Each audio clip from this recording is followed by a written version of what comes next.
はい、こんにちは、ナードです。今日はまた、水木のハイトーン技術動画っていうのをお送りしたいと思います。今日は黒染めからブリーチ。一回黒くしたものをもう一回明るくして、でもやっぱりね、女の子はかなり色々試したい。黒くしたり、明るくしたり、暗くしたり、明るくしたりっていうのをどんどんやっていくんだけど、その時にいかに負担のない技術だったりとか、色素を剥がし取る技術っていうのを今日は見せてもらいたいと思います。じゃあ、そんな感じでいってみましょう。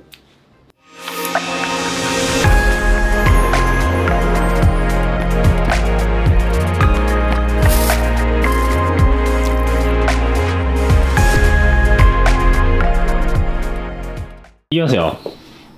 いきますよ、矢田さん。さあ。はい、お願いします。こんにちは、水木です。はい、第5弾。5弾。あっという間の5弾です。あっという間の5弾です。はい、じゃあよろしくお願いします。お願いします。はい。で今日のモデルさんもよろしくお願いします。お願いします。お願いします。さあ、今日は、根元が伸びております。伸びておりますね。だいたい1ヶ月くらい。1ヶ月ぐらい。はい。伸びてて、中に暗い色を入れた履歴があって、前回私が担当させていただいてて、アンブレラカラーをやらせていただいてます。もう今の状態でもなんか可愛いんじゃないかなっていう仕上がりにはなってるんですけど、表面がちょっとピンクシャンプー残りがあって、こっちが黒染めの色落ちっていう感じです。はい、今日はどんな感じにしたいとか。今日はその暗くした部分を明るくして表面のちょっとピンクの残留も取りつつできればブロンド、でもその複雑履歴がかなりあるモデルさんなので、もし色味の残留抜けないのが出てきたら、ブロンドに近いミルクティーだったりそういう色に寄せていければいいかなと思います。はい、いろいろやりたいんですね。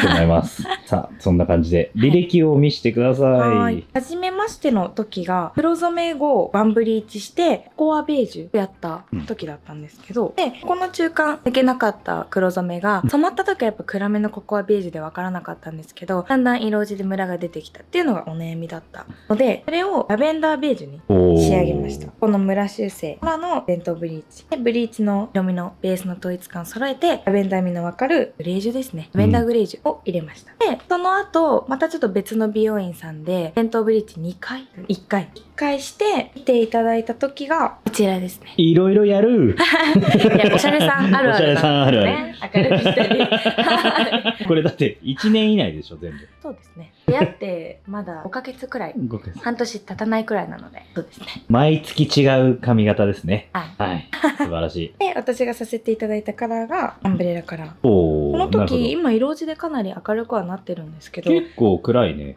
黒いね。黒を入れさせていただきます。そのコントラスト効いたアンブレラカラーにしたいとのことだったので、しっかり黒を入れさせていただいてっていう、で今が色落ちなるほどっていう状態にはなるんですけど、その頃からカットもして。そうです。カットもさせていただいて、その色が前回いつ ?1 ヶ月ちょっと、黒染めは結構意外に持つようでちょっと落ちたって感じで。そうですね。要は黒染めなんだけど、あんまり残留させたくないから黒を使わずに。そうです。そのブラウン量のない黒っていうか、その色味は黒に見えるけど色素定着は少ないカラー剤でエッグブラックにはしているので、使用薬剤はピオーレの 3MT を 1.5% でやります。オキシは高くない方がいい。そうですね。あんまりその削って入れる必要もないので、もともとブリーチ毛だったっていうのもあるので、なるほど。基本的に暗い時は3%以下の薬でやってます。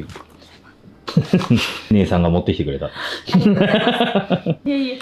はい、そちらが水木がよく使う黒。はい。で、暗くしたいっていう方の時は、こちら使わせていただいてます。今後も明るくする予定があるとか、まだちょっとずっと暗くするかわからないっていう方には、これを使うようにしてます。ピオーレの 3MT 覚えておきます。おすすめです。はい、じゃあ今日の施術、どんな感じで？施術は、で、前回、表面だけは一回ブリーチかぶさせていただいてるので、リタッチしてから中のフェイクブラックの色素抜いて、全体ブリーチ、色味揃えて、で、均一に抜ければ、そのままシャンプー台でトナーでブロンド作っていきたいんですけど、ちょっと毛先の昔の黒染めだったりっていうのが心配にはなるので、そうなったらお席でオンカラーで、ブロンドミルクティーくらいのカラー剤にしていこうかなと思います。毛先の黒染めの残留、ちょっと見えるかな。若干いそうな感じが、こういういうとこに比べると、なるほど。抜け具合も変わってきてるので、あるかなっていう。そのブロンドっていうのの難しいところって、複雑履歴とかカラー履歴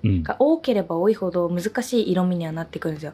青やったり赤やったりっていう。それをずっと青だけとか赤だけとかの方がまだやりやすい色味にはなるので。いろいろやりたいからしょうがない。すごい理解、あやさんが深くうなずいてください。心が痛いと思う。申し訳なったかも、同業のくせに。小出さんは同業じゃないもんね。美容関係ですね。でもネイリストさん。おお、なるほどなるほど。だったらね、髪の毛はプロに任してね。そうですね。はい、プロなのにいろいろやりたい人はこちらにおります。私は IMT 入ってますから。はい、こういう風にフェイクブラックとか 3MT っていう履歴を作ったのは自分でもあるんで、しっかりそういうのを回収して綺麗な色に戻していければなと思います。はい、じゃあよろしくお願いします。はい、お願いします。はい、今日のブリーチなんですけど、まず根元から塗布していくんですけど、薬剤がアクセスフリーアルミの123対1にアジアンカラーの加水 6% を2倍のグリッターボンドを総量の 5% を2カップ作ってます。以前結構4カップにして薬の効力っていうのもやってたんですけど、最近は一人でやることもあって結構時短だったり混ぜる回数減らして、またちょっと新しい方法で入れる最短の塗布方法だったり薬剤の効果を落とさず塗っていく方法をまたいいのが自分なりに生み出せたので、今日はそれもやっていこうと思います。はい、そしたら塗っていきます。で、1個目のカップでは仮塗りからペーパーチェックの耳下まで全部、お土産とネープこの部分までを1カップで、上が新しく混ぜた効力のあるお薬でっていう感じでやっていきます。塗っていきます。今日モデルさんしっかり1ヶ月くらいでいらっしゃってるので、根元が上がらないことはないので、普通にいつも通りの剪定とペーパー塗布でいきます。で、前髪は重ためのワイドバングな方なので、しっかり先に仮塗りをしていきます。仮塗りが一番大事だって。仮塗りは本当に大事ですね。仮塗りで逃しちゃうともう上がらなかったり、逆にホワイトラインになってしまったりするので、今日は毛先もブリーチしていくんで、最初にその根元をすごい放置するっていうことはないんですけど、やっぱり根元がしっかり上がってなくて毛先は上がってるってなると色ムラの原因になるのと、もともともうこう見えてアンダーはブリーチ回数3回トータルある方なので、根元はしっかり上げていきたいです。ブラックも1ヶ月でこれぐらい抜ければ逆にいろいろ遊べるんです。そうなんですよね。全然遊べちゃうんで、逆にもう抜けたくないって方がこれはできないんですけど、抜けたくない人はどうする？もうグレーとか入れちゃいます。やっぱりブラウン量の強い薬で定着させる。もうその 1,2 回じゃまだ定着しないですよっていうのはお伝えします。そもそものご自身のメラニン量をブリーチで抜き取ってる分があるので、1回目は抜けは早いですっていうことはお伝えします。今日一番難しいところは？一番難しいところは暗くした部分の色抜きと、あとはその表面をブリーチ前回はしてるので、そこのダメージを見てこのピンクみが抜けるかどうかっていうところですね。ピンクシャンプーの色味、意外に抜けなかったですよ。そうなんですよ。意外とピンクシャンプーの色味とかって抜けなかったりするんで、だけどもう体力がないとかってなっちゃうともうそれで終わってしまうので、なるほど。はい、こうぐらいですかね。でもそれこそこういう複雑履歴がデザインカラーをして後で均一なカラーにするっていうのができるのって同じ美容師だからだと思うんですよね。やっぱ自分で作った履歴は自分で回収しないといけないので、だからやっぱブリーチ美容師っていうのは同じ美容師の方がいいっていうのはこういう時に思いますね。履歴と薬剤が分かってるだけで強いもん。そうなんです、そうなんです。でもどんな人が来ても余裕でしょ？余裕ではない。余裕な顔して冷や汗かいてますいつも。なるほど。はい、私が慌てふためいちゃうとやばいのかなっていうのって結構お客様に伝わるんで、それはないようにはしてますけど。俺もうすぐやばいなって言っちゃうもんむずいなって。けどその難しいよっていう今のお客様の状態はリスクが高いよっていうのは必ずお伝えします。なるほど。でやっぱ来ていただいたからには最善は尽くしますよっていうふうには言いますけど。どうした？初セミナー開催後なんですけど。緊張しましたね。でもやっぱ名古屋の皆さんも温かくて、会場のディーラーさんたち含め皆さん本当温かかったんで、楽しくあっという間に終わりましたね。あ、これ名古屋じゃない。前橋めっちゃ考えて、名古屋次が名古屋だよね。もう次のことばっかり考えすぎて。今、めっちゃ考え、あれ名古屋だっけ名古屋じゃないです。さっきだっけな、前橋だよな。今すいません、もう今ちょっと名古屋の準備を。次がね。そうなんですよ。名古屋だからね。名古屋のディーラーさんとお話ししたりしてると、もう名古屋ってなっちゃってました。ハテナが浮かんでたよ、私と長さんの頭に。あれ、名古屋我々行ったっけ？違うなんか設定なのかなと思って設定ですか？いやこれを名古屋の後に撮った設定にしたいのかとそうい思ったんだけど、う、私はもうシンプルに、名何のためだと思って古屋ってなんだと思って。いろいろ超考えてあれって。だって今、あれなんか私間違ったこと言ったかなみたいな。お二人の。よかったですねみたいにならなかった。よかったよね名古屋ってなんで二人とも言えなかった言えなかった。あんなセミナー後はよかったねって言ってたけど、カメラ回して説教みたいなドッキリかなとか一生思いました。二人の反応がなんもないから。びっくりしました今。そうですね。前橋です。前橋です。はい、失礼いたしまそうでした。70名の受講者が60名と聞いていたんですが。増えてましたはい。でも気づかなかったです。もう必死だったのと、こっちから見るお席の後ろ側ってそんなに見えないんですよ。人数いるように。うんあとはそのお席立って結構私の手元とか見てきてくださるんですけど、そういう時も前の奥の方って見ないんで、そんなに言ってくださってたんだと思って。そこからすごい質問の嵐でですねあ。りがたいありがたいです。もうオープンチャットオープンチャットでもうん質問とかもいただいて、確かにはい。どんどんここから毎月セミナーがあるんで、ありがとうございます。はい、頑張ってください、その技術と河内がはい皆様に届きますことを嬉しく思います。恥ずかしくなった。恥ずかしくなっ恥ずかしいですよ。やっぱカメラに向けて喋るのは。た持ち手が結構重要なんでしょ持ち手は結構重要です。うんそのやっぱ毛先につかないようにとか。ラックは使わない方がそうですね。ダックって結構挟むときについちゃったりするんで、うんなるほどこういう短い方は結構落ちてきやすいんで、こうもう一気にスライスで取らなくてもいいんで、細かくなっちゃってもいいんで、逃さないように、この中でも半分に分けながらで塗ラックもるとか。使わずにそうです。まずはネイプからは下からやっていくので、まあもうここまで来ちゃうと短くてほぼ全部のダメージしてる部分っていうのも切れてあるんで、毛先についちゃっても大丈夫です。ネイプのネイプは、あとは細毛さんなのと今日1センチなんでかなり上がりやすくはなってるので、根元の根元は攻めすぎなくても大丈夫です。標準して結局上がってくれるので。なるほどでこういう狭い時の基本は 1.5 ヶ月から2ヶ月ってお伝えしてるんですけど、1センチのリタッチの方って結構伸びやすい、薬剤がこう毛先に伸びやすくついてしまいやすいので、最初の仮塗りの時も薬剤のせる量はほんとこのくらいを軽くのせるくらいでいきます。その塗り漏れしないように最初にいっぱい塗ろうってしちゃうと標準して後からホワイトラインにつながるので、しっかりこう持った時に引っ張ってリタッチの部分がまっすぐになって塗りやすいように持ちます。ハケは相変わらずの相変わらずの愛用の歌方です。黄色と黒欲しいなぁまだ全然マイカラー欲しいなぁなんていつも言っております。黄色黒がそのうち1本とかで作れないからねこういうのそうなんですそうよね。何万本とかなんでしょう。夢だね夢ですよ、うん夢ですア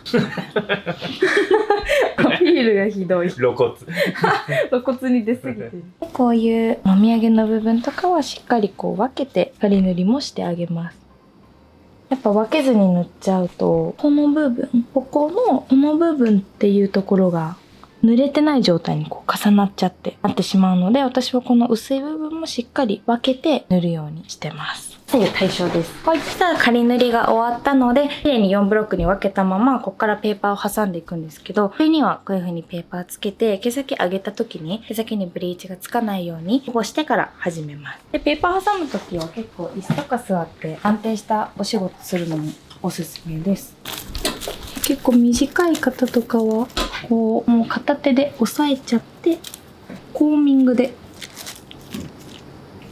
しっかり塗布してあげるイメージです。ネイプくらいのこれくらい短い毛だったら毛先の先までついちゃっても全然問題はないので、このまま挟んでいきます。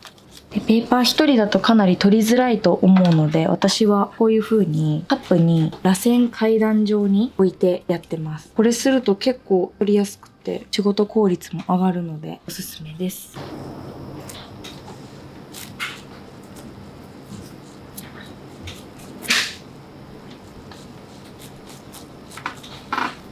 短くてもしっかり塗布量は置いていきたいので、もう真ん中から両サイド均一になるような塗布量で置いていきます。今のテールの動き、ね、そうです。こうやっぱ短い部分とか細かい時ってこうはみ出ちゃうので、そこをもうテールで先にペーパー挟んでからだとチェックができなくなっちゃうので、だから押さえておきます。匠の技見ました。ナチュラルにやってましたね。やってるねくるんって。結構短い方のブリーチって難しいんですけど、しっかりこの置く位置、最後に収める位置に置いて、こうコームで隙間を作ってあげて、毛のタッチはこうっていうよりも、これだと薬剤結構取れちゃうんで、こういうタッチで、寝かせるっていう。はい、いきます。で、テールですよ。はい。うわー、俺これ。ベタで一発でいっちゃうわ。ダメです。もうベタだと染みますしね。次の時きつくなっちゃうんで、自分が。すごいね。絶対これ見てる美容師さんの俺と同年代の男性美容師ベタで一発でいくと思う。偏見出ました。偏見。俺と同じ年代の男性美容師さんは。絶対一発で。ベチャって言って、襟足どうせ抜けないからとか言いながら。ダメですよ。で、それでも繊細にやってくれる美容師さんにお客様はキュンとしますよ。キュンとしますよ。はい。いけになります。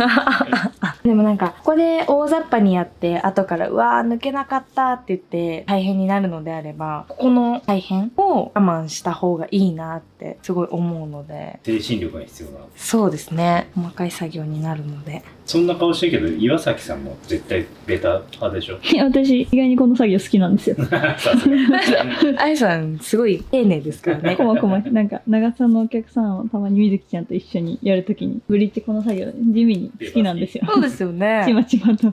すごいご丁寧に、でも綺麗一緒にブに抜けて。リッジ美容師と塗ってるから、マジこれヘマできねえなと思いながらいつもね。これどうしよう後でみずきちゃんに怒られたらどうしようと思いながら。裏呼び出される。あそこ抜けてなかったですよとか。ないです、そんなことは。じゃないですか。やっぱまだちょっと、私このブリッジのこのペーパー技術、まだ初心者なんで。これはなかなか。だってほぼ毎日やってるもんね、水木は。そうですね。毎日ペーパー使わない日はないですね、リタッチ。もうお客様とかになってくると、リタッチが増えてくるので。あ、そうだよね。はい。結構お客様とかも YouTube 見てくださってるみたいで、おう。あんな繊細なことをしてくれてたんですね、みたいな。何も考えてないと思ってましたとか。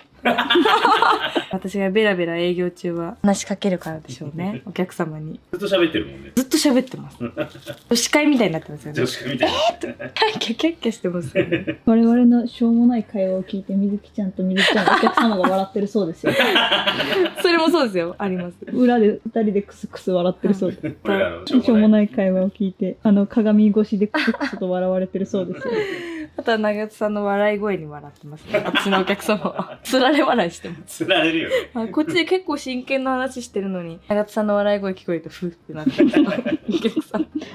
ふーってなってます。俺らの、俺と岩崎のお客さんにない恋愛トークが聞こえてくる。そうですよね。確かに。そう。うちのお客さん、俺のお客さんだともう完全に恋愛じゃん。旦那旦那ですね。旦那様ですね。旦那も果たしてそこまでもう興味が感じられない時ある。へえ。多分私のお客様って結構友達にも言えないけど、私なら言いやすいって思ってくださってる方多くって、なるほど。そういう恋愛の話だったり。美容師さんって言いやすいですよね。多分距離感なんでしょうね。だから聞いてくださいとか、たまに DM で、うん、そういえば彼氏と別れましたみたいな。DM。DM 来たりしますね。俺もう営業中最近多いのは子供の進学について。はいはいはい。ですよね。これが野球の話をしていると。野球最近多いです野ね。球多いでし聞きます。ょ。高校野球、夏の甲子園が始まるから。早いですね。早いよ。もう終わりますよ、1年。そう。早い早い。という間です。高校野球興味あります？モデルさん。あんまり。素直で素敵です。いきなり振られました。野球でもルールがもう曖昧ですもん。野球のルール。打って投げて走るんです。打って投げて走る。ああ、まあそうだね。信じけどなんか打ったのにみたいな言いません？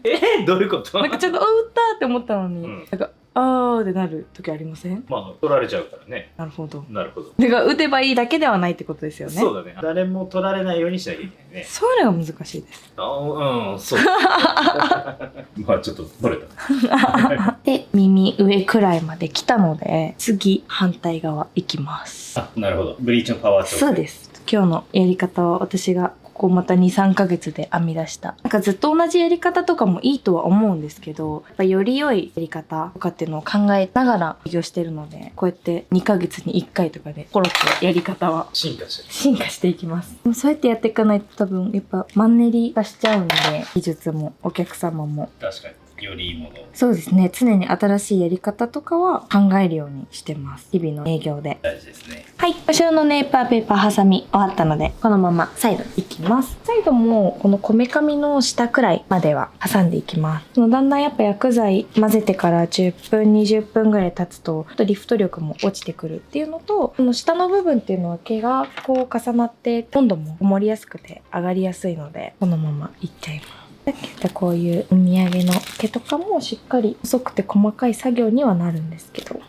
こう分けてしっかり塗ってあげる。この時にちゃんとこういうハケの角を使って薬を置いてあげるイメージですね。で、ここからまた改めてペーパーを挟み始めていきます。しっかり毛をこう慣らしてまっすぐにしてあげることって結構大事なので、スライスして取ってすぐそのままブリーチを塗るじゃなくて、しっかり慣らしてあげるのはポイントで、こう塗らないでこう引っ張りながらコーミングで慣らすのもいいんですけど、やっぱ伸びちゃうので材が多少こう指で左右に振って慣らしてからお薬は乗せてあげて、こう収める位置に落として練り収めていきます。あんまり引っ張りすぎちゃうと痛いので、こういうこめかみのところの毛って優しく鳴らす程度に引っ張ってあげてください。どうぞ。今の会話続けてもいいですか？コームが高いのかっていうこのハケ、高いのか高いのかっていうモデルさんに受けて。こんなに高くない？手の届く全然範囲なんですけど、多分キラキラでゴージャス感あるからですよね。なんか高いのあるのかなとか思って。高いのってあるんですかね？ハケ？高級ライン。わかんあんま変わりないんじゃん、技術的には。でもやっぱこだわりと自分の手にフィットするのとか好きなのはやっぱあります。それが私は歌方だったっていう感じです。リングコームが高いのあるぐらい。そうですね。櫛あれが5000円とか1万円のが。そうですでね。も最高値でそこだよね。そうですね。買えないぐらいではないかな。でも必要ないですよね。そう全然ないんですよ。技術職が一緒だから気になるんですよね。なるほど。筆とか筆高い。やっぱあ、高いのありそあるからなんかやっぱあるのかなと思って、コームとかも。やっぱあるんですね。同業の気になるところ。う。筆で一番高いのいくらですか？もうするので6000とかおー。 7000もなるほど似たか寄ったかですね。似たか寄ったか。似たり寄ったり。似たか寄ったか。怖いです。ブリーチ混ぜてもいいですか？どうぞ。私同じ配合のブリーチ混ぜます。似たか寄ったか。似たり寄ったりじゃなくて、似たか寄った多か。分モデルさんも似たり寄ったりだと思う。一気に。飛んで咲いたの。別にいいです。別にいいですよ。埼玉の視聴者さんを敵に回しましたからね。私も埼玉で。それじゃあでもう新座限定だ。似たか寄ったか。隣なんですけどね。ですよね。和光ですか？朝か。朝か？おお。怖くなってきちゃいました。似たか寄ったか。私23年間似たか寄ったかで生きてきました。めっちゃ笑うじゃない。似たか寄ったか。どっかの方言とかですかね。お母さんの地元の方言とか。埼玉です。熊本。そう、熊本生まれ。博多の方。なるほど。ちょっと調べてみましょうと。どうでしょう。で、両サイドこめかみまでと耳下まで終わってるので、新しく混ぜた効力のある薬で最後までペーパーで挟んでいきます。もうここから先はいつも通りで、はい、いつも通りペーで、パー上まで行って頭の角度が急になったとこは薄スライス。薄スライスでいく感じです。 OK です。じゃあそんな感じで、はいはい、続きお願いします。はーい。はい、ここまでやりましたので、表面はやっぱり下よりも薄スライスで、やっぱり均一な塗布量をコーミングでしっかりポッケ作ってあげて収めていきます。はい。完璧じゃないですか。はい。芸術性のあるペーパー。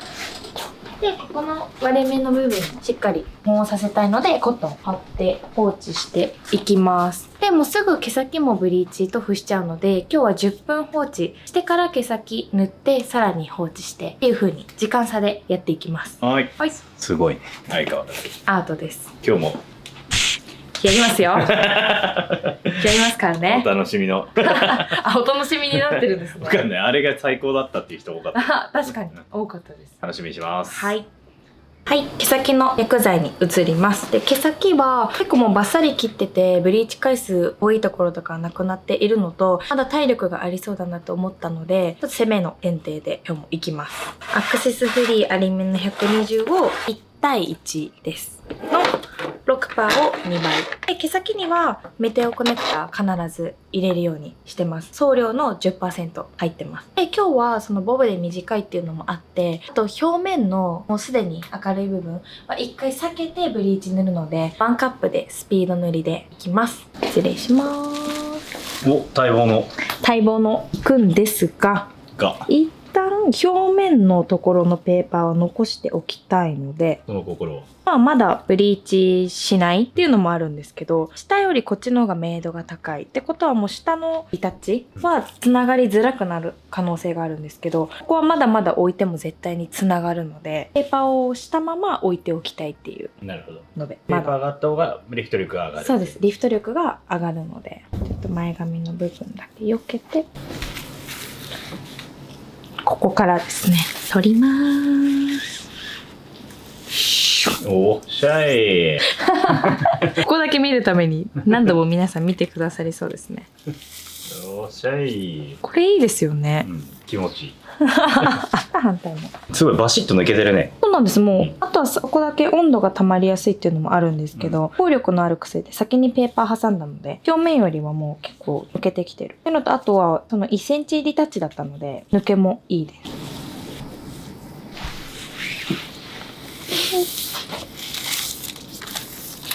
多少明るい部分が入っちゃってる分には問題ないので、なるほど。はい、黒い部分を残しちゃう方が私的には嫌なので、多少明るい部分は入っても、下に入ってもはい、大丈夫です。よっしゃい。ごっそりですよね。ごっそりいくね。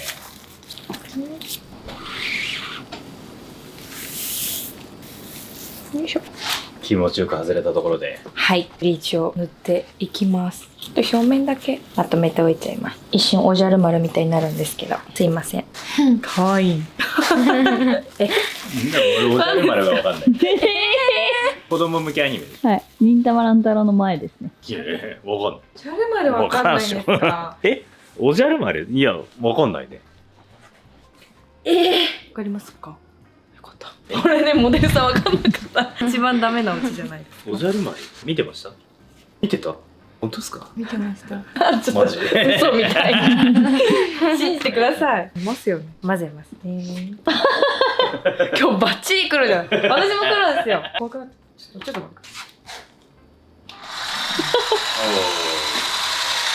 これたまに一発目からレベル3の時ありません？それ難しい。怖いですよね。でもそのアドラー初かも。確かに。動画。あいつ万能です。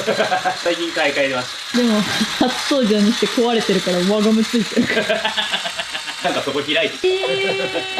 かわいそうに。でも軽くていいよ。いいですね。3段階分けれるのも。そう。 1対1で青粉の割合も多めなので、しっかりよく混ぜていきます。そしたらもうここからはスピード塗りなので、一気に手元の薬が毛先に伸びちゃっても大丈夫なので、しっかりコーミングして塗っていきます。手元より毛先の薬の方が強い。強いです。あ、なるほど。根元は絶対に上がるので、今日は毛先強めのお薬でいきます。でもこれでそのブリーチ数回やってるしって言って守りの先手に入ってしまうと根元より毛先が抜けないっていうことになりやすいので、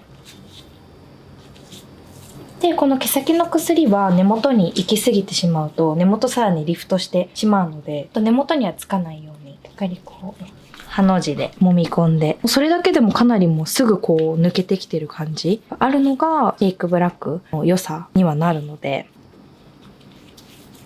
高校生の夏休み明けには使いづらい。そうですね。高校生の夏休み明けはもうがっつりブラウン量の多い黒染めを美容師さんにはオーダーした方がいいとは思うんですけど。就活と。そうですね。就活だったり、ちょっとビューだけ暗くしたいとか。多いんですよ、やっぱハイトーン。あと、ハイトーンあるあるかもしれないんですけど、金髪か黒しか似合わないんですよねっていうなるほど。おしゃれさんって結構多くって、茶色になりたくない。私は一般人と違う。そうは言ってないですよ、私は。岩崎さんがおっしゃってもらいました。言ったことねえ。ただ、茶色はあんまりいいじゃないっていうお話。そうなんです。これは本当にあるあるなので、やっぱそういう時に提案できるし、あとは黒染めじゃないのにしっかり黒の発色してくれるのでおすすめですね。3回ぐらい重ねるとさすがに残留しちゃう。そうですね。回数はやっぱり残留しちゃいますね。例えば1ヶ月後でこれぐらいでしょ。はい。で、じゃあもう1回黒、もう1回黒っていうのを3ヶ月ぐらいやるとさすがにもう抜けなくなる。はい。溜まってくるんで、なるほど。やっぱちょっと脱線うんだったり、一回明るい色挟んだりっていうのはしてあげた方がいいです。それでもモデルさんが次回いらっしゃる時また黒にしたくなるかもしれないし。あるある。刻々と刻々とうなずいてますね。あるあるですね。明るい自分を見ちゃうとやっぱちょっと満足しちゃうんですよね。明るくなったらはい OK、はい。暗くしようみたいな。だから結構そのハイトーンとかされる方ってデザイン性だったり新しい自分を求めてらっしゃる方が多いので、すごいこう今のカラーをしてても次何色にしようかなっていう会話もあるんですよ。なるほど。はい。もう次のことを結構考えながらカラーしてる方って多いので、忙しいですね。そうですね。髪の毛が忙しいですね。次ちなみにどんなのとかを考えてるんですか。今自分に似合う髪探してる途中で、とりあえずどんどんやろうみたいなっちょっとやってみようかなって。て思います。今が一番いろいろやりたい時期ですよね。なんかブロンドに定着しちゃうと色落ちもしないし、結局ブロンドが楽って方とかもやっぱ多いんですけど、でも逆にその綺麗なベースになると水色やってみたいとか、今までできなかった淡い色やってみたいっていうオーダーに変わってくるんですよ。水色難しいやつじゃないですか。難しいです。水色は結構難しいです。黄色の反対色みたいなもんなの。そうです。ただ薄いホワイトパープルとかの方がまだ簡単なんですけど、私的に一番難しい色って水色だと思ってるんで。なるほど。でもそれにはやっぱ毛を育てることも大事だし、色素定着をさせないブロンドを続けていくっていうのは絶対にお客様にはご提案します。ブリーチって育てていくものなので、色味は抜けてきたね、だいぶ。だいぶもう早いんですよ。やっぱ強い線ってパワーでいってるんで、うんそんな長時間置かなくてももう3回ぐらいブリーチしてる髪って抜けるんで、あとは体力見ながら置いていく感じで、毛先ネープの方はそんなにホイールしなくて大丈夫なんですけど、上の方はホイール挟んでいこうかなと思います今日。どうしてもブリーチ技術ってこう、手術になりがちですよね。それを毎日やってるのがやっぱすごい尊敬に値する。毎日手術ですもんね。毎日やってるから。お客様で色がやりたい色定着してきて、リタッチとカラーってなってくるとだいぶ楽なんですけど。時間も読めないしね。そうなんですよね。だから前もって DM とかでやりたいお色だったり、その日、次回どんな色したくなりそうですかねっていうのは聞きますね。はい。で、前髪も顔につかないように、こう避けながら塗布していきます。で、前髪は先にコイルブリーチしちゃいます。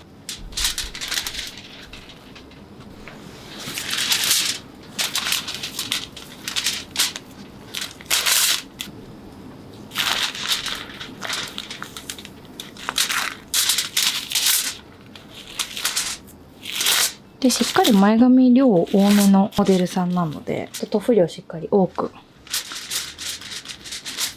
このリバイディングちょっと過ぎたぐらいのとこからコーミングして入れ込むイメージですね。ホイールは保温のため。そうです。保温のために、ちょっとしっかり塗布量、あと溜めれるように、このぐらいたっぷり塗ります。でここのディバイディングは抜けづらいので、よりため塗りでいきます。結構パタって見えづらくなっちゃうんで、おでこの下にコットンは置いてあげて、ちょっとモデルさんしっかり見やすいようにしてあげます。で、後ろの下から挟んでいくんですけど、ネープは挟まずで、挟んでもいいんですけど、ここは短いですし、そんなに挟む必要はないかなっていう感じです。で、やっぱさっき言ってた残留っていうのがちょっと出てきてるかなっていう、こういう赤い感じ。これはその過去の黒染めが定着してるかなっていう感じなので、ちょっとホイール挟んでみて、時間で見ていきます。この時は2センチスライスくらいですね。この真ん中すごい抜けづらいので、しっかり溜めてあげて、もう下のホイールに置いていく感じで大丈夫です。こうやってブリーチしてもまだ上のメイドには近づいてないなっていう感じなので、アンダーはもっとがっつり。もっとがっつり、そうですね。下のホイールに置いとくってそういうこと？あ、そうです。挟まなくていい？はい。下のホイールに置いていくっていうのを全パネルやっていきます。はい。たら残りサイド2パネルになるので、もうだいぶこの時点でも抜けてきてるので、ちょっと安心かなっていう。ここですね。しっかりコーミングしてブリーチ入れてあげて、落としてくる位置にホイールを置いてあげるイメージです。結構毛先の抜けも思ったより抜けてきてるのと早いので、もう数分置いたら上も行こうと思います。結構抜けたね。はい。いい感じです。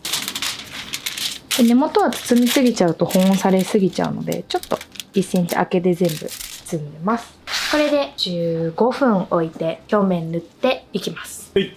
はい。お待ちください。お待ちください。よいしょ。はい。そしたら15分経ったので表面に行きます。もうさっと取れちゃうので、かなり根元もリフトしてきてるので、お薬紹介ですね。お薬は根元と一緒で、アクセスフリーアルミの3対1の 6×2 倍で、送料にメテオコネクタ 10% でいきます。裏がいってる、裏がいってる。失礼いたしました。いや、もうちょい。適当。商品説明する。失礼いたしました。はい。になります。10% ね。はい、ありがとうございます 10%。毛先より優しめの薬にしたのは、その前回ブリーチを通してるっていうので、あと明度も高いお薬がちょっと残留、ピンクシャンプーが残留してるだけなので、それを剥がすイメージです。こんな少量ですよ。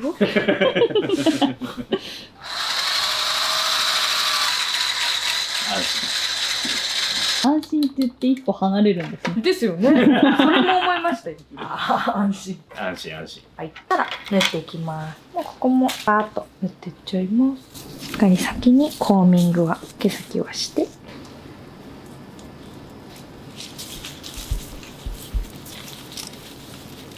かなりここは内側よりもダメージは前回のブリーチであるので、ほぼコーミングせず揉み込んで抜くイメージです。量たっぷりめの。もうこれだけでかなり浸透してるかなっていう、こういうところとかがあると抜けないんで、そういうところにもしっかり薬をのせて、こう揉み込む塗布の仕方でやっていきます。チェックの時は表面もホイールを挟むので軽くコーミングはするんですけど、フェイクブラックを入れてたところよりは丁寧に繊細にやっていきます。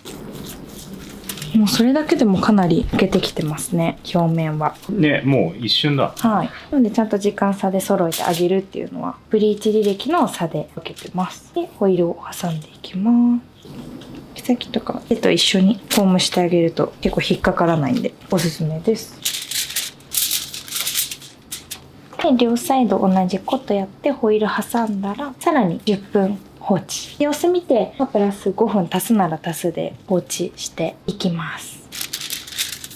別人ぐらい抜けたね。抜けましたね。カラーチェンジです。このぐらい抜けてれば、トナーでいけちゃうかなっていう予想はできるので、ちょっともうお席でベースは仕上げていく感じでやります。こういう風にパネルが広いと、こういう際って塗り漏れが多かったりして、ここだけ抜けてないっていうことも多いんで、こうやっても広げてあげてください。宿毛矯正には通ずるやつだね。そうですね。やっぱ似てるところが結構多いので、どちらもできて唯一無二になれたら結構強いですよね。最近ネオメテオストレートのお客さんも増えてきた。増えました。水木も。はい。すごいハードなことに、ブリーチ2件、矯正1件とか全然増えましたね。1日にはいプリ1、2件強制1ハードです。普通にハードなことしてるの。件3人目とかヘロヘロになりそうで自分が作った強制毛履歴のお客様にブリーチをするっていうのも増えてきてて、今度ブリーチの人を強制も増えてくると。オーダーでツヤも欲しいし癖も伸ばしたいけどハイトーンもしたいが増えて、本当はできないし組み合わせは悪いんですよっていうのはお伝えした上でやらせていただいてますけど、もはや魔法使いのレベル。はい。よっしゃ。とこれで10分から15分ちょっと様子見ながら放置していきます。はい。はい、15分経ったのでちょっと見ていきます。だいぶいい感じに抜けてきてるなと思うんですけど、ちょっと毛先がこう見た時に残留がまだあるので、もう5分ほど置いていくんですけど、ちょっとコーミングして毛先にだけホイールつける形で放置していきます。やっぱネープの方とかは綺麗に抜けてますね。ちょっとこう軽くブリーチしたのを毛先に伸ばしてコーミングして、全然さっき取ったホイールをこんな感じで大丈夫なんで、全体これにしてあと5分ほど放置していきます。はい、お流ししてシャンプー台でトナーしていこうと思うので、今日の剪定がクリアに対して668を20対1。大体ホワイトとか作る時もこれにもう少しバイオレット系のもの入れたりするんですけど、それと似た配合で20対1の本当に爪の先分ベージュを入れます。これ入れることでその黒染めの残留履歴だったりっていうのがちょっと補正されていくので入れます。加水は 3% で当倍です。で、トナーするときにちょっとやっぱり緩くなった方がトナーしやすいので、そこにノットシャンプーを3プッシュ入れます。それで薄まって 3% の加水もだいたい 2% ぐらいまで落ちてくれると思うので、それも狙いでシャンプーは入れていきます。ただ混ぜる前の状態なんですけど、かなり粘性が緩くなるので、それも後ほどお見せいたします。はい。で、この状態でその毛先だけホイール最後にコーミングして保温しておいた状態になるので、と剥がしていきます。抜けました。抜けましたね。やっぱ毛先のこの先の先っていうのに若干いるね。若干いるんですけど、トナーで。はい出る。そうですね。ブリーチ回数があるっていうのと、かなりアンダーを削れている残留なので、トナーでいけるかなっていう判断です。はい。それではシャンプー台に行きます。はい。そしたら、お流しに入るんですが、いつも通りハーブ使ってよく流しのシャンプーで台をしっかり取っていくだけで、中間処理は特に今日もしません。はい。そしたら、ブリーチ流し終わったので、トナーしていくんですが、こういう感じで、かなり粘性があるかなと思います。で、トナーの時はしっかり毛先からつけていきます。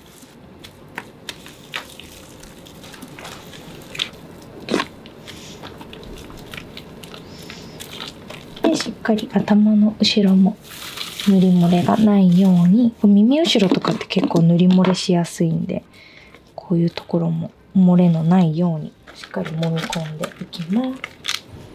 こうやって指で割ってあげて、してあげると、こういう寝た状態の施術って絶対こういう後頭部の部分だったりっていうのが塗り漏れになりやすいので、しっかりこう分けてあげてやっていくのが一番きれいにムラなくトナーできるかなと思います。トナーの一番不安なところって塗り漏れとムラ、そこから起こるムラだと思うので、私はしっかり5分間放置っていうよりも5分間揉み込んでいきます。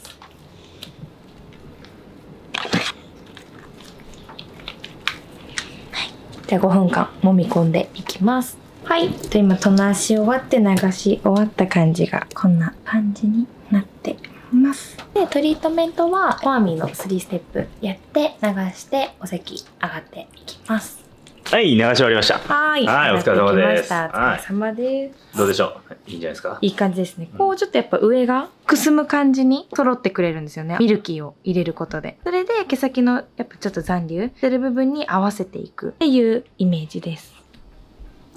はい。いいんじゃないでしょうか。はい。ただドライ前はノットのミストをかけていきます。かけ方が丁寧です岩崎さん。岩崎さんと違ってあんま変わんないですよ、私とかけ方長さん。俺とお前は一緒だよ床をサラサラにするちょっとなんかお客さんもそう目を閉じるからお客さんあ来るあまりのスピードでかけるからミスト来るなみたいな。しかもまあまあな量かけますからね、我々。そうですよ。最後までやんないと気が済まない今多分半分ぐらいはい、半分を全力全力。って感じそんな、しかも音も速いですから、うんシュシュシュシュシュぐらい。私のこと言うのは自分のことですからね。はい二人がですね。リンクオールつけてくださいはい、ニコにつけますね。逃げました。この戦いがいつも繰り広げられてなすりつけ合いです。私はそう呼んでます。ナスリ。ななすりつけ合い。なんだっけナスリみたいな YouTube なかったっけナスリナスリ。付け合いじゃないそれ裏ヤング多分言っちゃダメだからこれ。裏ヤングですか？違ううっくりナスリ桃梅でなかったああ。なんかあった何ですか？わかります？ OL のなんかアニメ私が一時期超ハマった桃梅桃梅っていう YouTube があって、はいや超面白いです歌歌うのよ。は OL の日常を描いたやつなんだけど、はいマウントの取り合いのことをマウンティングマウンテンって言ってたりとか岩崎さんなんかい。一時期ハマってたんですか？ハマってみてた知らないですね。桃桃梅梅桃梅。おすすめです。カタカナで桃梅桃梅ですか？ちょっと見てみます。私のマウンティングのマウンティンマウ参ンテン戦できますか？マウンティングマウンテ参戦できる。もう今度ですね。ちょっと見てみまンよす。しちょっと話それたんですけど乾かしてもらいますじゃあトライしていきます。はい。ドライ終わりました終わりました。柔らかブロンド完全なるイメチェンですね。いい感じですいい感じですはい。ツヤもちゃんと保ったまんまブロンドになってるかなっていう感じなので、ちょっとこのままアイロンしてスタイリング剤に入っていきます。お願いしますお岩崎が近づいてったぞアイロンはラディアント160度。ありがとうございます。ありがとうございますすごい笑ってる。生で見れた。いつでもやりますよ。はい、来ていただけます。はい。これで良ければ。毎回お願いします。毎回。ま毎回頑張ります。営業中でもねそうすると向こう側からみたいな聞こえてくるんです絶対。やっぱりまだ赤いんだね。 5回目はちょっと慣れてくるかなと思ったんですけど、まだでした。まだでした今日は丸みのあるボブなので、さっと丸くしすぎずこう通していく感じでスタイリングしていきます。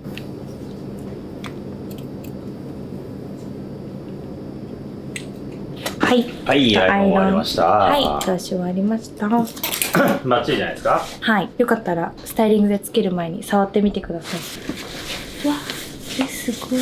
ツヤツヤです。それです。嬉しい。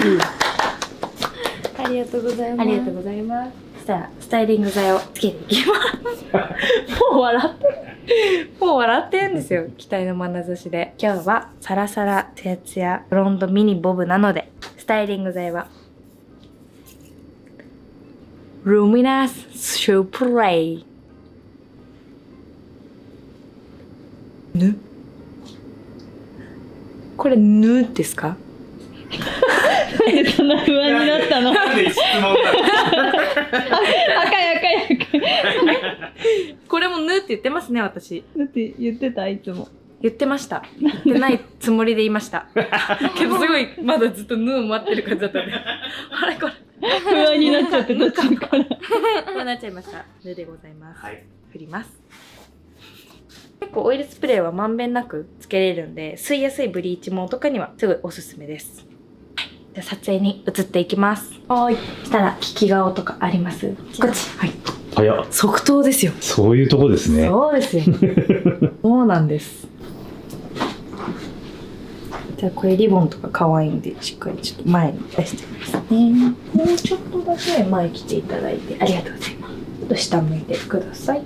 ただこういう丸みのあるボブなので、下向いた時に丸さが出るような感じで取っていきます。でお洋服とかもすごい可愛くて今日雰囲気に合ってるので、肘下までは入れていきたいなっていう感じです。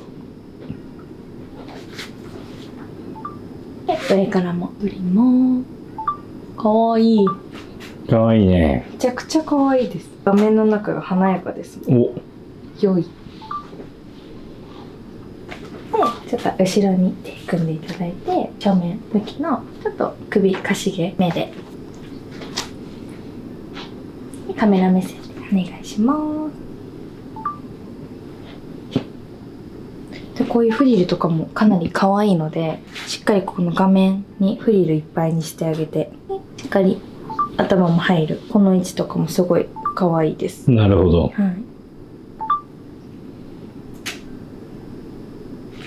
でこの角度のまま完全に横向いちゃって、で下向きでお願いします。でしっかりこういう風に面で色味も分かるような写真も撮りながら、でこの時に動画でツヤツヤ感も撮ります。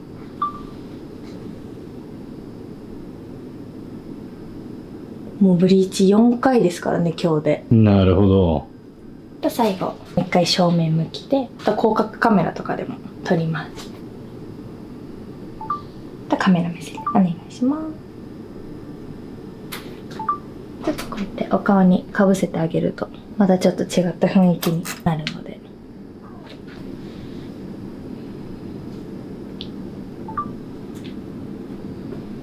はい。じゃあこんな感じでお疲れ様でした。ありがとうございました。ありがとうございます。はい。はい、ありがとうございます。あ、安い。来てます？あ、来ました。あ、よかった。ありがとうございます。ありがとうございます。はい、ありがとうございます。はい、お気をつけて。可愛かったね。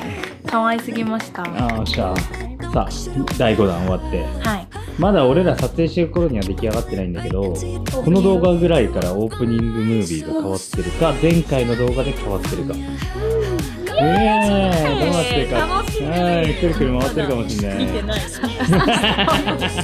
もういいのが出てる。そうさあ、現在4月末、はい、この動画9月の予定なんで、僕らが夏休み直前スペシャル、よっしゃ、いや岩崎さんはグランピングの計画がなくなったけど、マジでここに向かって暴言を吐きそうなんで手動モザイク。いいですね。危ない危ない、吉祥寺の前川さんじゃあお疲れ様でした。バイバイ。